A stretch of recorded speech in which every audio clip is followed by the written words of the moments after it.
अधिकारी आमचे 10 वर्षापासून सेवा करतात त्यांना सुद्धा पेन्शन देण्यात यावी अशी आमची शासनाकडे विनंती आहे। तिसरा जो प्रश्न आहे आमचा, खासगी शाळेमध्ये अनेक शिक्षक संघटनेच्या प्रलंबित मागण्यांसाठी विराट मोर्चा।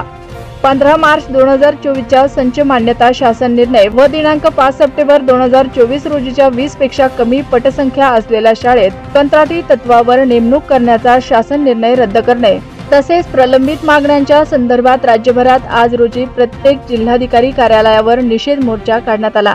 तसेच काढण्यात आलेल्या मोर्चाच्या माध्यमातून मागण्या मांडण्यात आल्या, ज्यामध्ये 20 किंवा 20 पेक्षा कमी पटसंख्येच्या शाळांच्या बाबतीत कार्यरत शिक्षकाचे एक पद बंद करण्याचा आणि कंत्राटी पद्धतीने सेवानिवृत्त व अन्य नियुक्ती देण्याचा शासन निर्णय रद्द करावा। विद्यार्थ्यांच्या आधार कार्ड संबंधाने असणाऱ्या वास्तव अडचणी लक्षात घेऊन विद्यार्थी आधार कार्ड आधारित शिक्षक पद निर्धार धोरण रद्द करावे।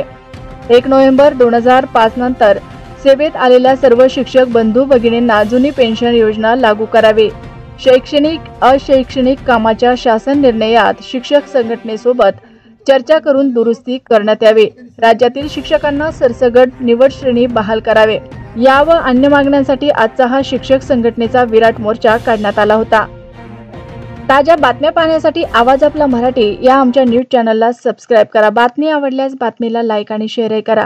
आवाज आपला मराठी न्यूज चॅनलसाठी परभणी जिल्हा प्रतिनिधी बालाजी कांबळे। समन्वय समितीच्या माध्यमातून आज जिल्हाभरातून शिक्षकांचा जो आक्रोश मोर्चा होता, या मोर्चामध्ये अनेक शिक्षक बांधव रजा टाकून या शिक्षक संघटना सगळ्या संघटना या मोर्चामध्ये सामील झाल्या होत्या आणि हे जे शासन या ठिकाणी या शिक्षकाला वेटीस धरून रोजची रोज एक नवीन GR काढून काहीतरी गुंतून ठेवायचं काम या अख्ख्या महाराष्ट्रामध्ये चालू आहे आणि हे काम कुठेतरी बंद झालं पाहिजे। अशैक्षणिक कामं असतील किंवा आमचा शिक्षक बांधव आज या ठिकाणी जी 3 महत्त्वाची कामं आहेत, खरं तर तीच कामं शिक्षकांना करावी लागतात। एक तर निवडणुकीचा असेल किंवा नैसर्गिक आपत्ती असेल आणि जनगणना, परंतु या व्यतिरिक्त BLO पासून ते असे अनेक कामं त्या ठिकाणी शिक्षकांना करून घेतली जात आहेत आणि त्यामुळं